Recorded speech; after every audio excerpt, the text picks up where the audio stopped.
Next जो हमारा topic है वो है आयनिक मोबिलिटी एंड ट्रांसपोर्टर नंबर, या इसको हम ट्रांसफरेंस नंबर भी कह सकते हैं। और इसको जो स्टडी करने वाले हैं वो हिटार्फ है, इसलिए इसको हम हिटार्फ रूल भी कह सकते हैं।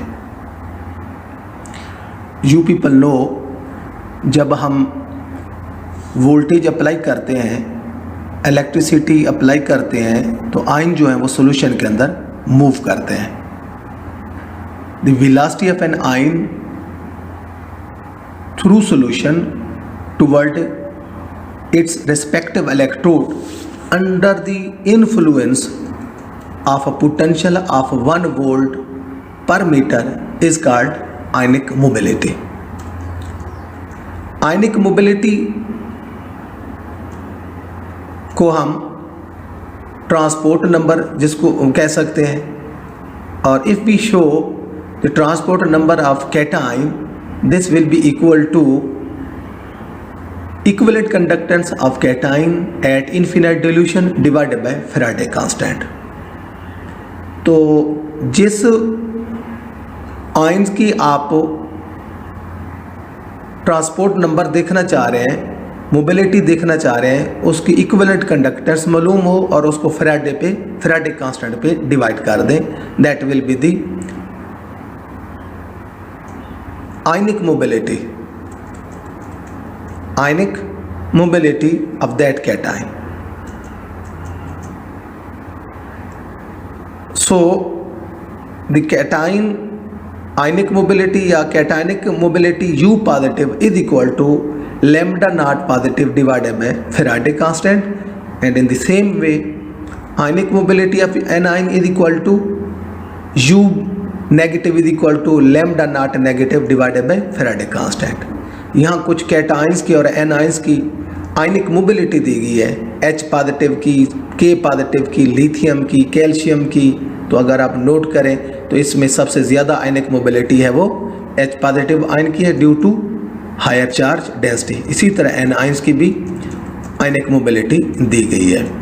तो हम अब देखते हैं ट्रांसपोर्ट नंबर। ट्रांसपोर्ट नंबर को स्टडी करने के लिए हम एक अरेंजमेंट ले रहे हैं। इनमें 3 वर्टिकल जो है ना, ये पोर्शन है। लेफ्ट वाले वर्टिकल पोर्शन को हम ओवरऑल एनोडिक पोर्शन कहते हैं, और जो राइट साइड वाला है उसको हम कैथोडिक वर्टिकल पोर्शन कहते हैं, और इन बिटवीन सेंट्रल पोर्शन। इसके डिफरेंट केसेस है। केस नंबर फर्स्ट ये है कि एनोडिक चैम्बर में कैटाइन और एनाइन के 5 पेयर है, और सेंट्रल पोर्शन में भी 5 पेयर है, और कैथोडिक पोर्शन में भी 5 पेयर है। यानी कि लेफ्ट टू राइट अगर देखें, एनोडिक पोर्शन में 5 पेयर, सेंट्रल पोर्शन में भी 5 पेयर है, और कैथोडिक चैम्बर में भी 5 पेयर है। यहाँ हम केस सपोज करते हैं कि कैटाइंस की और एनाइन की स्पीड जो वो सेम है। अब ये बेहतर जानते हैं सब आप लोग कि जब हम इलेक्ट्रिसिटी अप्लाई करते हैं तो cation will move toward cathode and anion will move toward anode. और देखना ये है कि एनोड की तरफ जो एनाइन मूव करें कैथोडिक चैम्बर से, उसको लेफ्ट करेंगे, और in the same way cation move करेंगे toward the cathodic chamber and they will left the anodic chamber. और देखना ये है कि what is the effect of the velocity on the transportation of these ion. कि अगर वेलोसिटी कैटाइन और A9 की डिफरेंट है तो फिर जो ट्रांसपोर्टेशन होगी आयन की वो कैसे होगी, और अगर सेम है तो फिर क्या होगी। अगर वेलोसिटी सेम है, अब वेलोसिटी कैटाइन और एनाइन की सेम वेलोसिटी है, तो ये फिर हम देखेंगे कि कितने कैटाइन एनोडिक चैम्बर को लेफ्ट करेंगे और कितने एनाइन कैथोडिक चैम्बर को लेफ्ट करके वो एनोड की तरफ आएंगे। तो पहला केस हम जो सपोज कर रहे हैं कि द मोबिलिटी, आयनिक मोबिलिटी और वेलोसिटी, या हम स्पीड कहें, स्पीड या ionic mobility, velocity of cation and anion is same.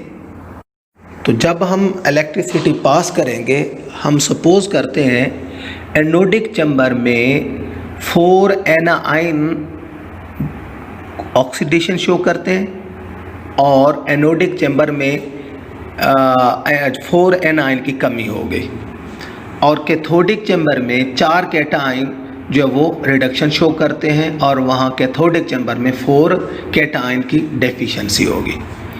अब ये तो रिडक्शन और ऑक्सीडेशन एनोडिक चैम्बर में हुई। 4 एनाइंस को हमने इलेक्ट्रोड पे, एनोडिक इलेक्ट्रोड पे डिपॉजिट करवा दिया, और उसके बाद नेक्स्ट जो है इसी तरह कैथोडिक चैम्बर में 4 कैटाइन रिडक्शन शो कर रहे हैं। तो अब दूसरी रो में आ जाए, हॉरिजॉन्टल रो में आ जाए, तो यहाँ हमने एनोडिक चैम्बर में 5 कैटाइन शो किए हुए हैं और 1 एनाइन शो किया है, और जो 4 एनाइन थे वो ऑक्सीडाइज हो गए।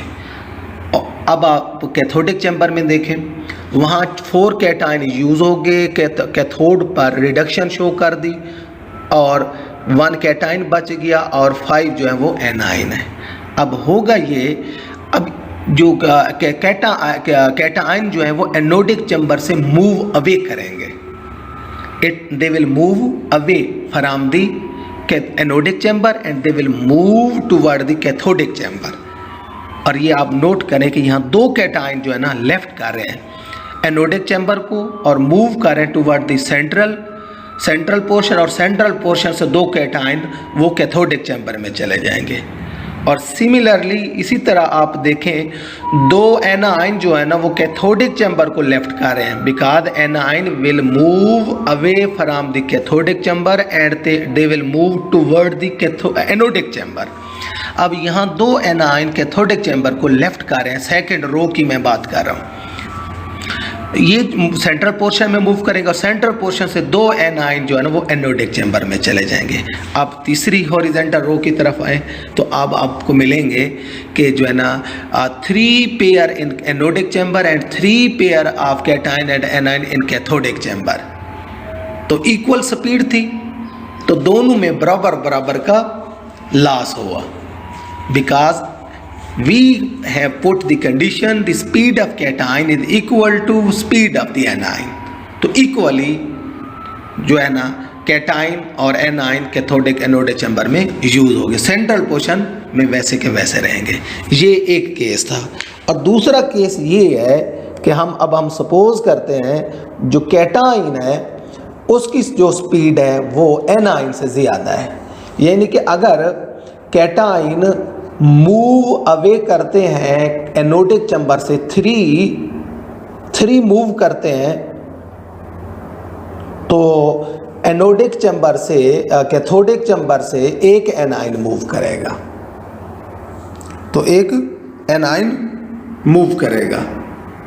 तो इसके लिए होगा ये कि इसी अब 4th हॉरिजॉन्टल रो में देखें, हमारे पास 5 पेयर है एनोडिक चैम्बर में और 5 सेंट्रल पोर्शन में, और जो 5 है वो कैथोडिक पोर्शन में। व्हेन वी पास इलेक्ट्रिसिटी हमने पास की 4 के एनाइन जो है ना वो एनोडिक चैम्बर में, 4 एनाइन एनोडिक चैम्बर में ऑक्सीडेशन शो करेंगे और 4 कैटाइन कैथोडिक चैम्बर में रिडक्शन शो करेंगे। तो इस तरह 4 वहाँ यूज़ हो गए कैथोडिक चैम्बर में, कैटाइन यूज़ हो गए, और 4 जो है ना एनाइन यूज़ हो गए किस में, अपना एनोडिक चैम्बर में। तो कैथोडिक चैम्बर में 1 कैटाइन बचा और 5 एनाइन बच गए, एनोडिक चैम्बर में 5 कैटाइन बच गए और 1 एनाइन। अब होगा ये कि कैटाइन एनोडिक चैम्बर से मूव करेंगे अवे 2, यहाँ डबल स्पीड हो रही है, यहाँ डबल स्पीड की बात है कि कैटायन की स्पीड डबल है। यहाँ से 2 मूव करेंगे एनोडिक चैम्बर से 2 cation will move toward the central portion, और सेंट्रल पोर्शन से भी 2 मूव करेंगे।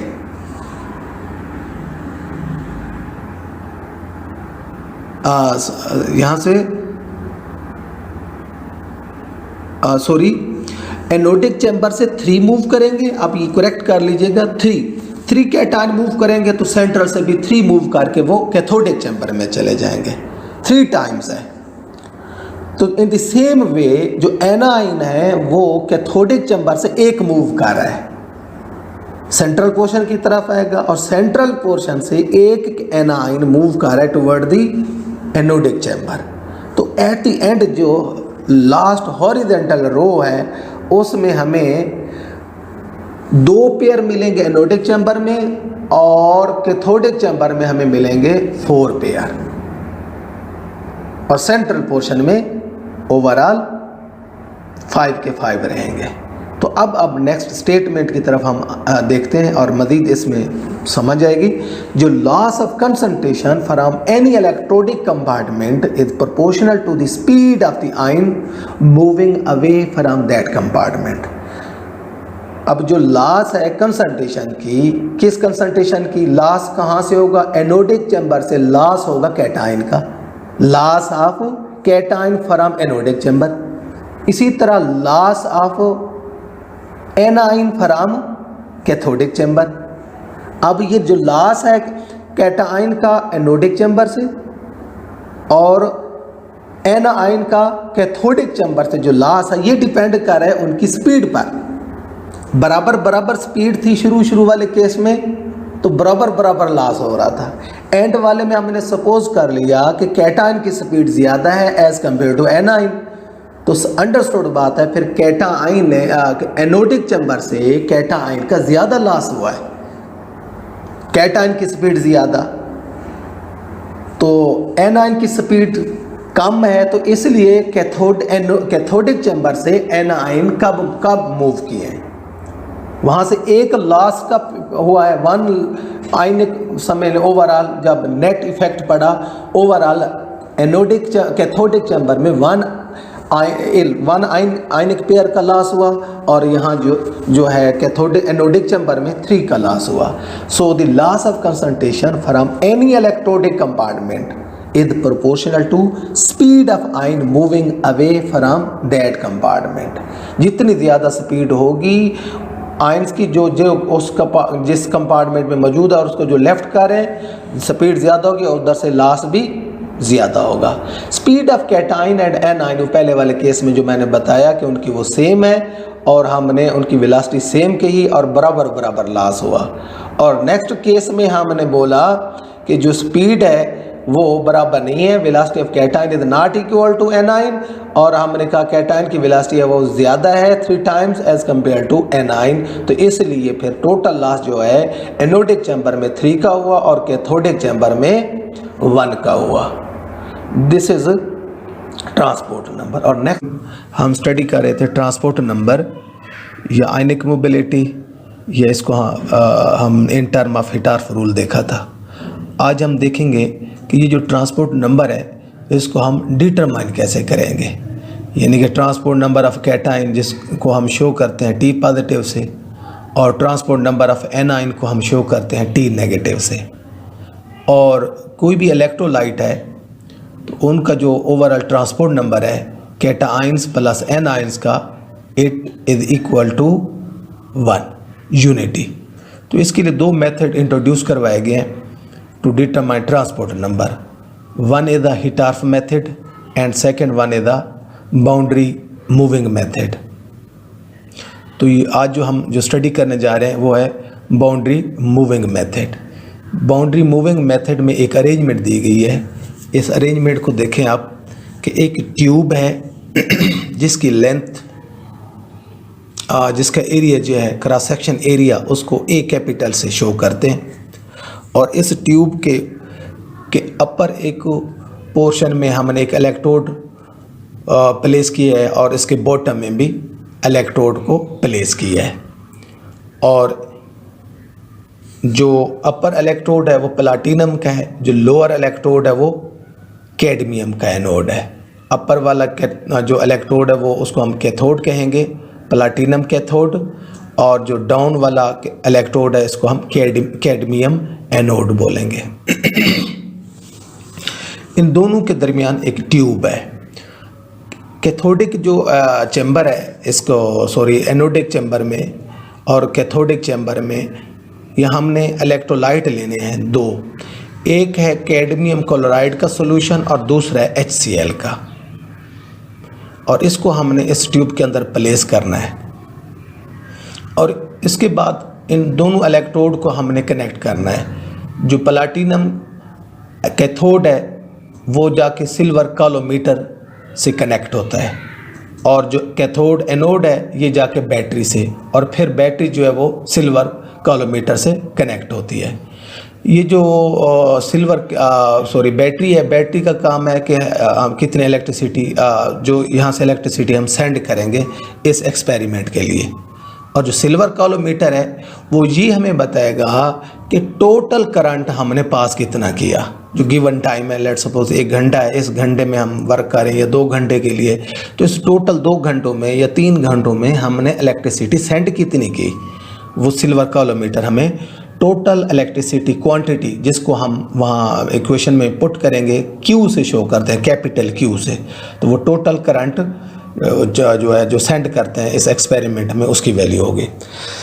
अच्छा जी, फिर इधर आ जाए कैथोड और एनोड की तरफ। इसमें जो हम 2 इलेक्ट्रोलाइट यूज़ किए हैं, एक है कैडमियम क्लोराइड और दूसरा है HCl। इसमें जो HCl है जो है इलेक्ट्रोलाइट, इसको हम एक्सपेरिमेंटल या प्रिंसिपल इलेक्ट्रोलाइट भी कहते हैं। इसी की बेस पे हमने एक्सपेरिमेंट डन करना है। और दूसरा जो है कैडमियम क्लोराइड, वो इंडिकेटर इलेक्ट्रोलाइट है। If we compare this 2 electrolyte HCl और कैडमियम क्लोराइड का अगर हम कंपेयर करें तो जो डेंसिटी है HCl की वो कम है और कैडमियम क्लोराइड की ज़्यादा है। और ये भी आप कह सकते हैं कि जो रिफ्रैक्टिव इंडेक्स है वो कैडमियम क्लोराइड का वो greater than the refractive index of the HCl। तो होगा ये कि जैसे दोनों ये इलेक्ट्रोलाइट हम प्लेस करेंगे तो हमें इस ट्यूब के अंदर एक बाउंड्री नज़र आएगी, और जिसको हमने शो कर दिया a prime boundary due to the difference of the density या refractive index of these 2 electrolyte. अब इस दोनों इलेक्ट्रोलाइट में अगर आप देखें तो H पॉजिटिव और कैडमियम आयन है। H पॉजिटिव आयन है एक कैटायन और दूसरा जो कैटायन है वो कैडमियम है। इन दोनों में से चार्ज डेंसिटी जो है वो H पॉजिटिव की ज़्यादा है, चार्ज डेंसिटी कैडमियम क्लोराइड की कम है। तो इट मीन जो H पॉजिटिव है इसकी मूवमेंट ज़्यादा होगी toward the cathode, platinum cathode की तरफ ज़्यादा मूव करेगा और कैडमियम का जो आयन है वो उसकी स्पीड कम होगी। तो इस तरह एक बाउंड्री जो डिवेल्प होगी जिसको हमने ए प्राइम से शो भी किया है। तो अब हमने देखना यह है कि जैसे हम इलेक्ट्रिसिटी पास करते हैं, before the passing electricity the boundary हमें नज़र आ रही है ए प्राइम। तो उसके बाद हमने इलेक्ट्रिसिटी प्रोवाइड की कुछ टाइम के लिए। जब इलेक्ट्रिसिटी सेंड करते हैं तो अब क्या होगा, इलेक्ट्रोलाइट मूव करेगा, कैटायन मूव करें टुवर्ड द कैथोड। अब बाउंड्री जो है ट्यूब के अंदर शिफ्ट हो जाएगी, वो होगी एक डिस्टेंस ट्रेवल करेगी, L डिस्टेंस ट्रेवल करने के बाद बाउंड्री हो जाएगी बी प्राइम। पहले इनिशियल पॉइंट जो पोजीशन था, बाउंड्री की पोजीशन थी वो ए प्राइम थी। After distance travel the boundary will be marked as a b prime. तो हम ये भी कह सकते हैं कि distance travelled by boundary is L centimetre, और क्रॉस सेक्शन एरिया मैंने शुरू में बताया इस ट्यूब का वो A है। तो ये भी आप कह सकते हैं कि जो वॉल्यूम ऑफ सोल्यूशन जो मूव कर रहा है अपवर्ड वो होगा A multiply by L is equal to V CM cube. जो वॉल्यूम मूव किया from a prime to b prime, जो सोल्यूशन का वॉल्यूम जो ट्रैवल कर रहा है, डिस्टेंस ट्रैवल कर रहा है, वो वॉल्यूम उसको हम वी से शो करें। और we mean 1 litre, we mean 2 litre, 3 litre, 4 litre, कुछ भी हो सकता है, या मिलीलीटर हो जाएगा। तो ये इसको हमने वी मिलीलीटर से शो किया है, वी CM क्यूब से शो किया है। अब हम नेक्स्ट ये कंसिडर करते हैं कि if we consider concentration of HCl dissolved in 3 gram equivalent per DMQ, यानी कि जो हमने HCl सोल्यूशन लिया है, जिसको हमने एक्सपेरिमेंटल इलेक्ट्रोलाइट बोला है, अगर इस इलेक्ट्रोलाइट सोल्यूशन जो हमारे पास मौजूद है, इसके अंदर C gram equivalent 1 litre HCl के सोल्यूशन के अंदर C ग्राम इक्विवेलेंट है HCl के।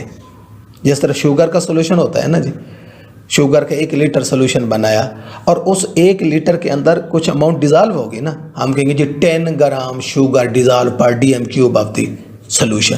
तो इसी तरह HCl भी डिजॉल्व है HCl सोल्यूशन के अंदर, तो जिसको हम कहते हैं कि concentration of HCl in HCl solution is equal to C gram equivalent per DM cube. अब ये भी जानते हैं HCl का 1 मोल जो है वो 1 मोल प्रोटॉन कंटेन करता है, या ये भी कह सकते हैं कि 1 gram equivalent of HCl contain 1 gram equivalent of H positive ion. अब हम सपोज कर चुके हैं जो कंसंट्रेशन HCl की है वो C ग्राम इक्विवेलेंट, तो अंडरस्टूड बात है C ग्राम इक्विवेलेंट HCl के अंदर C ग्राम इक्विवेलेंट ही प्रोटॉन होंगे। So we can write for proton the concentration of H positive ion is also equal to C gram equivalent per DM cube. और ये जानते हैं 1 DM cube जो है ना वो 1 लीटर के बराबर होता है। और यहाँ हम ये भी पुट कर सकते हैं कि it mean 1000 CM cube mean 1 litre of HCl solution contain C gram equivalent of H positive ion। 1 litre HCl solution के अंदर प्रोटॉन कितने हैं जी? C gram equivalent. तो हम जो सोल्यूशन जो मूव कर रहा है, जब हमने इलेक्ट्रिसिटी प्रोवाइड की, HCl जो मूव किया थ्रू लेंथ L, वो वॉल्यूम हमने शो किया था V से। तो अगर 1000 CM क्यूब या 1 लीटर ऑफ HCl सोल्यूशन के अंदर C gram equivalent H positive मौजूद हैं, तो V CM cube of HCl solution will contain C multiply by V divided by 1000 gram equivalent of H positive ion. तो अब जो solution HCl का solution जो V वॉल्यूम मूव किया था, इसके अंदर प्रोटॉन कितने हैं? वो हैं C multiply V divided by 1000 gram equivalent पर H positive ion. You people know about 1 gram equivalent of H positive ion is equal to 1 Faraday current। ये भी कह सकते हैं कि 1 ग्राम इक्विवेलेंट जो है ना H positive ion जो है ना वो कैरी करता है करंट कितना? 1 Faraday, जिसको हम 96,500 कूलम से शो करते हैं। 1 gram equivalent H positive ion के पास करंट है 1 Faraday, और हमारे पास H पॉजिटिव आयन कितने हैं? वो है C multiply V divided by 1000 gram equivalent of H positive ion will contain how much current? 1 multiply by C multiply by V divided by 1000। ये current carry करेगा H positive ion. So the current is carried by H positive ion, this is C multiply V divided by 1000। अब ये तो current वो है जो proton carry करेंगे, तो अंडरस्टूड बात है HCl के अंदर प्रोटॉन हैं तो क्लोराइड भी हैं, तो क्लोराइड कितना करंट कैरी करेगा वो भी हम देख सकते हैं। पहले तो हमें पता होना चाहिए कि टोटल करंट सेंड कितना हुआ है, टोटल करंट हमें पता होना चाहिए। फिर हमें ये पता चल गया कि प्रोटॉन कितना करंट कैरी कर रहे हैं, फिर हम कैलकुलेट कर सकते हैं कि क्लोराइड करंट कितना कैरी करेंगे।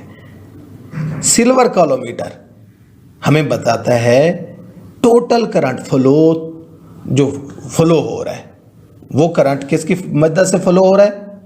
Due to the movement of chloride ion and H positive ion, जो हमने बैटरी के साथ कनेक्ट किया है। तो ट्रांसपोर्ट नंबर जो H पॉजिटिव आयन है, इस this can be written as TH positive is equal to current carried by H positive ion divided by total current. This is the transport number of H positive ion. तो अब current carry by H positive ion वो कितने, वो है C multiply V divided by 1000. ये है current carry by H positive ion. और total current कितना है जो पास हुआ थ्रू सिल्वर कॉलोमीटर, जो मैंने स्टार्ट में बताया, वो है Q पे डिवाइड कर दें. This is the transport number of H positive ion. वही जो मैंने शुरू में ये भी बताया कि transport number of cation and anion, इनको सम अप करें, शुड बी इक्वल टू 1.